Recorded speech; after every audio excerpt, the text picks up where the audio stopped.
Hello everyone, it is a new day and that means a new project, and I wish we were installing the drywall, because once I install the drywall on the ceiling I can get insulation up there.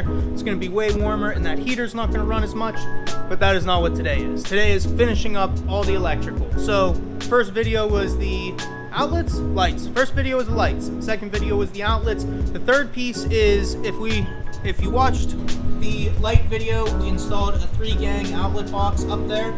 So what that means is it fits 3 switches. So we only have 1 in there now, which controls the lights inside the garage. We're gonna need 2 more, 1 for out back and 1 for in the front. So what we're working with here is we have these 2 wall lights that's still in the box and isn't put together with the block yet. I was test fitting yesterday.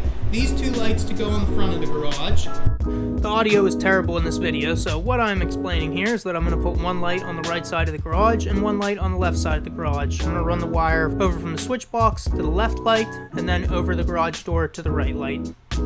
We have this 7500 lumen floodlight that'll go on the back of the garage.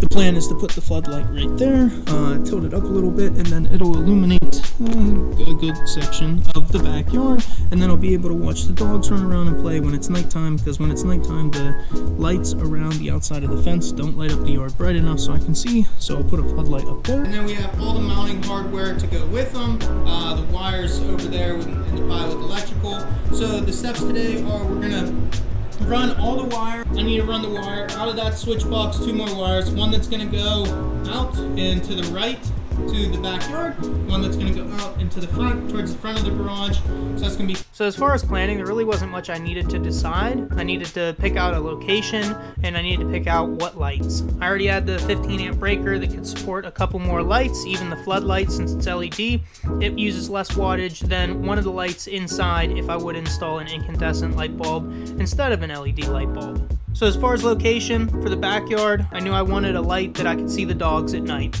I didn't really understand how many lumens I would need to get because I've never really paid attention to lumen rating. Through videos online, it was kind of hard to tell exactly how bright they were. I picked out a light where I could control the lumens. So I think the settings are 7500, 5000, and then 3500 lumens. So if I got something and it was too bright, then I could turn it down. It also let me adjust the light so it could go from a cool to a warm temperature. Then for the front, talked to my wife and she was cool with putting black lights up, so I took her to Lowe's and let her pick me out some. So once I had the lights chosen, I needed to figure out how I was going to mount them. I watched several videos online, all different people that did it varying different ways, and they clearly stated they didn't know what they were doing, but it seemed like it would work.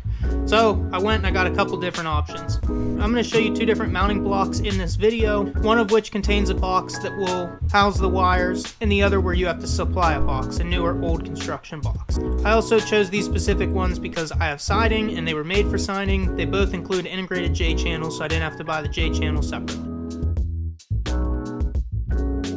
Wires are run. So floodlight will go there, power in wire there. We have the switch box here, power into the switch box, power out to the indoor ceiling lights, power out to the front outdoor lights, power out to the back floodlight. Stepping into the closet, we have the first, so we have power into the first wall light, power out, that'll feed the second wall light, and this is the second wall light. We had just enough, so there's no extra wire left over. We got really lucky and didn't have to buy any more, but all the wires are in place. So the next thing we're gonna do is we're going to go outside, take down the siding, and mount the mount box or mount block on the outside so that we have something to mount the light to and somewhere to connect all the wires. So what that's going to look like is once the siding is taken down, and pretend this is plywood, put the box up, we're going to put all the screws in. I'm actually going to get some 2x4s instead of it just being screwed into plywood. I'm going to put a brace around here, or actually more like that. Screw it in. You punch out that little hole, run the wiring in, you connect all the wiring, and then you put a faceplate over it and you attach the light to it. So what it looks like when the faceplate is over it and the light is attached is this. This will be the light we'll be using. This is the faceplate. This is the same box. So the siding, once you put this on, you place the siding right in here, and then it looks real nice and covers everything up. All the wires are behind it. Everything will be good. Back at the closet light, I put the braces up. So now what this will do, instead of this being screwed into plywood and only this left side being screwed into the 2x4, I'll be able to screw 3 sides in, the top, the bottom, and the side to that. These lights are kind of heavy, so I just wanted that extra support so they don't sag over the years. On to install. So you saw me run the wire from the switches to the location of lights, 1 central light in the back and 2 mounted lights on either side of the garage door in the front. So we learned from the window video that we are going to remove the siding before we try and install those. So as we go to install the front lights, the first step is to remove the siding. Once the siding is removed, I cut a hole from the inside so I can run the wire through. Based on the location of the hole, I can then mount the blocks. I level the top of the block with the top of the garage door trim, and I make sure it's level vertically. Then I attach the box with the screws, and I go on to measure siding. So at first I measure the siding and I cut it directly to line up with the box. I found out later that there's a 1/4 inch around each side that needs cut so that the faceplate can slide over and secure all the way down. So you'll see me in this video go back once all the siding's installed and cut around the edge.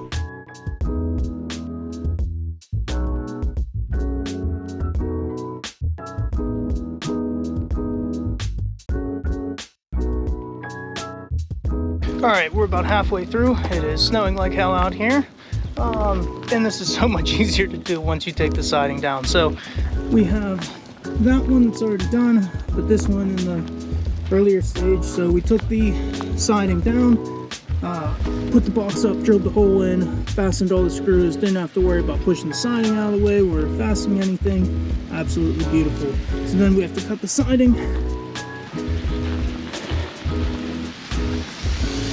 Cut the siding, put it up. So with putting the box here and taking the siding down, we're able to measure it and cut so it's a nice tight fit all around. We have a faceplate that'll go over and cover all that, installed nice and tight, unlike the window. Let's break down costs. So today I'm going to give you guys 2 costs. My cost was cheaper because I used leftover wiring that was left over from outlet and indoor lighting video. What I actually needed to purchase to complete this job was the floodlight for the back. This floodlight was decently expensive because it did let me change the lumens and the color. It had the daylight nightlight sensor and it did go up to 7,500 lumens. So the floodlight is $110. The 2 wall fixtures in front of the garage were $80 a piece, so 80 times 2 at $160. I needed bulbs for the front light, so $10. I needed switches for the front and back light, so those were $5. I need a couple miscellaneous pieces such as Romex connectors, staples, wing nuts, and metal plates to cover the wires when I had to drill through studs. That came in at $20. And finally I needed the mounting block. So the ones for the front were $24 a piece, so $50 total, and the one for the back was $7, but then the new construction box was around $2, so we'll bring that in at $10. That brings us in at a total cost of $365. So once it's cut around the edge and the brace is installed, all the siding is back up, all that's left to do is to mount the lights. For the front lights, they came with a nice little hanger so I could just hang the lights while I wired everything up. If you want to see how to wire these lights, you can look at the previous outlet or light video.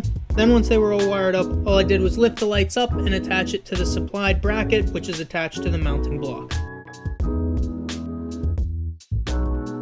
So the stuff I used that was previously left over were the wires. So $100 in wire. If you needed to buy the wire for this job, you would have leftover wire.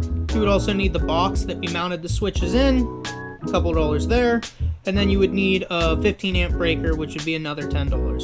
So to do this job, it would be about $480. Alright, so what I have here is a different kind of box than what we used out front. What we used out front contained a box and screws where you could screw the fixture into, whether it be an outlet or lights like we did out front. This, you have to take this. It's much cheaper. This was like $7 compared to $25. It supports a box, so either new or old construction. So we have an old construction box.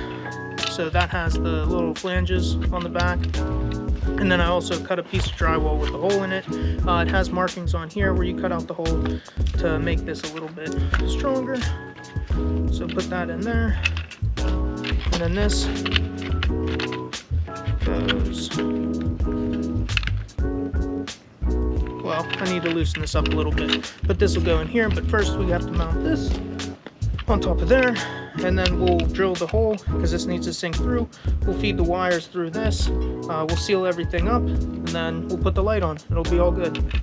Moving on to the back, we repeat most of the same steps. So the first thing we're going to do is remove the siding, and then we need to go up and figure out where the mounting block will be. With this mounting block, since we're using a new construction block, it will have to sink through the plywood a little bit, so we need to cut the size of the mounting blocks into the plywood. Once we figure out the location we need to cut, we just use a circular attachment to a drill and cut a 4-inch hole through the plywood. This lets us mount the block and the new construction drywall box, fitting perfectly through the wall, and we're able to feed the wire through the back side.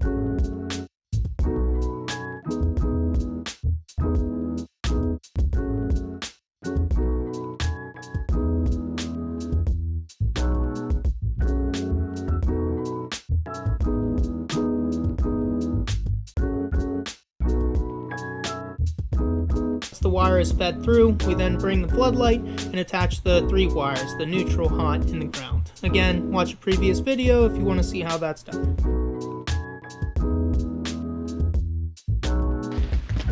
We have the light hooked up, wired up. I need to wire everything up to the switches now. I still need to put the casing around there, but I don't know if I like the angle it's at, so if I don't, I have to take it, unwire it real quick, unscrew it, put it in the front, and then it'd point over more of the yard instead of just the fire pit. Because right now, it's pointed at me and really over here instead of over here. So, but last thing to do, wire up the switches, and then we can turn it on and see what it looks like. All right, we are all done. Everything's all wired up. Bulbs are installed. So we have switch 1 that goes to the wall-mounted lights outside of the garage. Front lights are on, bulbs are in. I have small bulbs in for now. I have bigger ones in storage that instead of coming down, we can't really even see it in the video, but this one comes down a couple inches. The other one's like a 5-inch bulb. And then same on the other side. What's up, Tommy boy? What are you doing now? Take a picture. Hi. Yeah, there you go. Oh, crazy neighbor. Then we have switch 2, which goes to the floodlight out in the backyard. Here's the view from the inside with the floodlight lighting up the backyard and snow all over the ground. Here we are on the outside.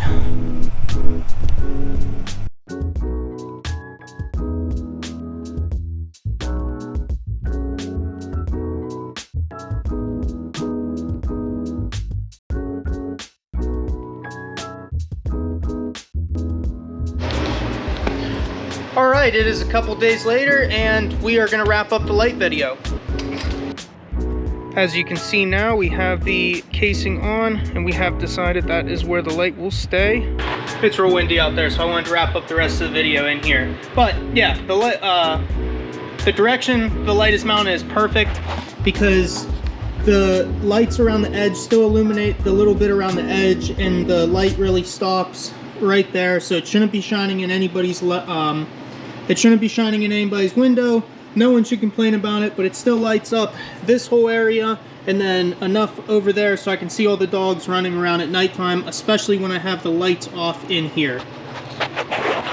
So I hope you enjoyed the video. If you would have done something different, or there's different kind of mount blocks you would recommend, or even if I used them wrong, leave a comment down below and I will see you guys next time.